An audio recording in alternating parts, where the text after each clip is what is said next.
exige une loi à la majorité spéciale, c'est-à-dire la majorité des 2 tiers. Or, les 2 tiers, les Flamands qui sont majoritaires en Belgique ne les ont pas.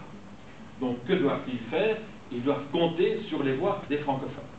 Et c'est là qu'un deal peut intervenir entre les Flamands et les francophones disant « nous voulons bien aller vers plus de pouvoir aux régions, et nous vous donnerons nos voix dans ce sens-là, mais en échange, il faut que nous discutions sur le point de savoir où nous allons mettre le point de partage sur le curseur sur BHV et surtout là où nous allons pouvoir obtenir une connexion entre Bruxelles et la Wallonie. » Voilà le moyen que les francophones ont à leur disposition, non seulement pour casser la question de la frontière d'État, mais en plus de ça, pour réaliser le grand ensemble francophone Bruxelles-Wallonie.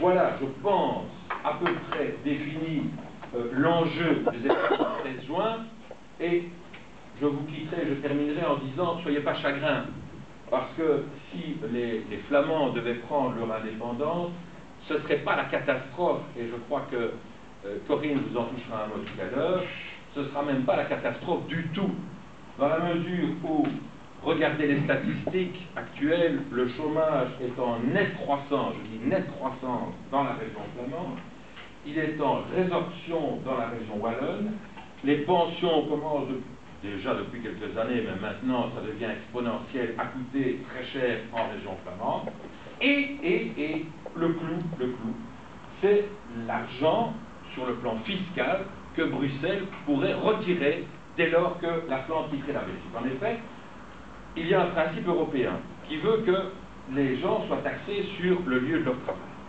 À partir du moment où la Flandre quitte la Belgique, Bruxelles est maître de son imposition fiscale et peut décider, conformément aux règles européennes, que les personnes qui travaillent sur son territoire, Bruxelles emploie 700 000 personnes, et Bruxelles, à la région, à ce niveau-là, la plus riche de Belgique, peut décider que les personnes qui travaillent sur son territoire paieront désormais leur impôt à Bruxelles. Alors, en termes de valeur, qu'est-ce que ça signifie? Ça signifie beaucoup de choses. D'après les études qui ont été faites, Bruxelles récupérait environ 685 millions d'euros par an, et pour faire la proportion avec d'autres masses de valeurs dont nous a beaucoup parlé, pour mieux nous les reprocher, les fameux transferts nord-sud, sachez que ceux-là sont de l'ordre de 215 millions d'euros environ par an. Ça veut dire quoi? Ça veut dire que Bruxelles, à elle toute seule, récupérerait 3 fois plus que les fameux transferts dont nous serions privés, dès lors le grand espace de Wallonie-Bruxelles n'aurait certainement pas en souffert. J'ajouterai que depuis 2005, l'ensemble de toutes les entreprises étrangères qui s'installent en Wallonie par rapport à la Flandre sont très largement excédentaires.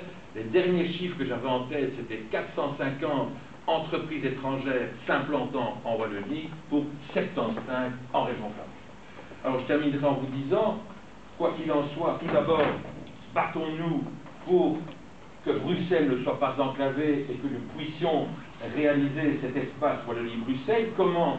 En empêchant la scission de BHV, essayons d'avoir le plus grand élargissement possible de Bruxelles pour pouvoir couvrir non seulement les communes à facilité, mais peut-être le plus grand nombre des communes sans facilité.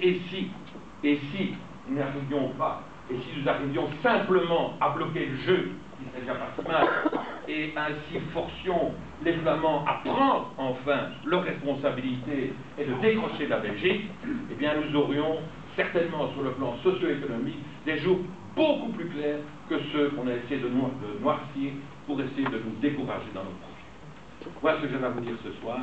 Je vais maintenant au Wesen Beethoven, vous voudrez bien